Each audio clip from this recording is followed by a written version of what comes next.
خدا کے عاشق تو ہیں ہزاروں، بنوں میں پھرتے ہیں مارے مارے، میں اس کا بندہ بنوں گا جس کو خدا کے بندوں سے پیار ہوگا۔ السلام علیکم ورحمۃ اللہ وبرکاتہ۔ معزز خواتین و حضرات، رمضان المبارک کی آمد ہے۔ تقریباً چند ایک دن رہ گئے ہیں رمضان المبارک آنے میں۔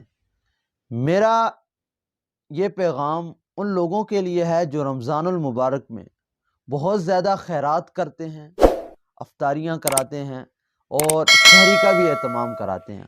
ان سے یہ میری گزارش ہے، یقین جانیں کہ اس بار آپ افطاری اور سحری کا اہتمام نہ کریں، بلکہ اس بار آپ سستے بازار کا اہتمام کریں۔ جن لوگوں کو اللہ تعالیٰ نے استطاعت دی ہے، جن لوگوں میں یہ اہلیت ہے کہ وہ اس بات کو افورڈ کر سکیں، اس چیز کو افورڈ کر سکیں، اور جو لوگ سحری اور افطاری کا اہتمام کرتے ہیں، ان سے میری گزارش ہے کہ وہ اس بار سحری افطاری کو چھوڑ کر سستے بازاروں کا اہتمام کریں اور سستے بازار لگائیں جہاں جہاں پر وہ سحری افطاری کا اہتمام کرتے ہیں۔ اور یقین جانیں یہ بات قدرے اس سے آسان بھی ہو سکتی ہے اور مشکل بھی ہو سکتی ہے، لیکن وہ لوگ اہتمام تو کرتے ہیں نا، ان کے لیے اتنا مشکل نہیں ہے، لوگ بھی ان کے پاس موجود ہوتے ہیں اور ٹیم پہلے سے موجود ہیں ان کے پاس۔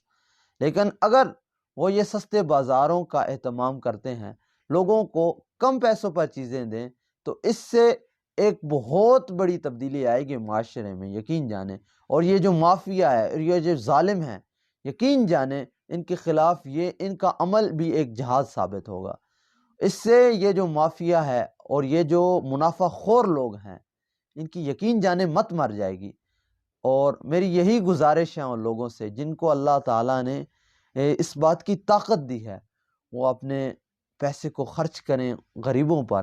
اور یقین جانیں بہت سارے سفید پوش لوگ ایسے ہوتے ہیں جو اپنی خودداری کی وجہ سے ایسی جگہوں پر آ نہیں سکتے، اور بالخصوص ہماری خواتین دیکھیں آپ، وہ بھی نہیں آ سکتی ایسی جگہوں پر جہاں پر اجتماعی افطاری یا سحری کا اہتمام ہوتا ہے۔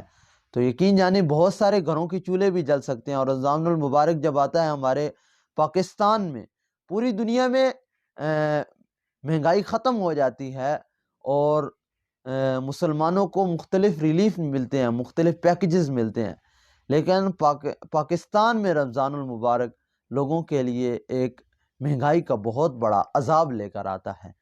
تو اللہ تعالیٰ ہمیں اس عذاب سے بھی بچائے۔ لیکن میرے ایک بار پھر اپنے تمام دوستوں سے، اور جو لوگ مخیر حضرات ہیں، جو لوگ خیرات کرتے ہیں رمضان المبارک میں، جو سحری اور افطاری کا اہتمام کرتے ہیں، ان سے یہی گزارش ہے کہ اس بار سستے بازاروں کا اہتمام کریں، تاکہ جو لوگ سفید پوش ہیں اور جو لوگ اپنی خودداری کی وجہ سے وہاں پر سحری افطاری آ کر نہیں کر سکتے، وہ ان کی خودداری بھی قائم رہے اور وہ سستی چیزیں لے کر اپنے رمضان کو آسان طریقے سے گزار سکیں۔ اللہ تعالی ہمیں عمل کرنے کی توفیق عطا فرمائے۔ خدا کے عاشق تو ہیں ہزاروں، بنوں میں پھرتے ہیں مارے مارے، میں اس کا بندہ بنوں گا جس کو خدا کے بندوں سے پیار ہوگا۔ جزاک اللہ۔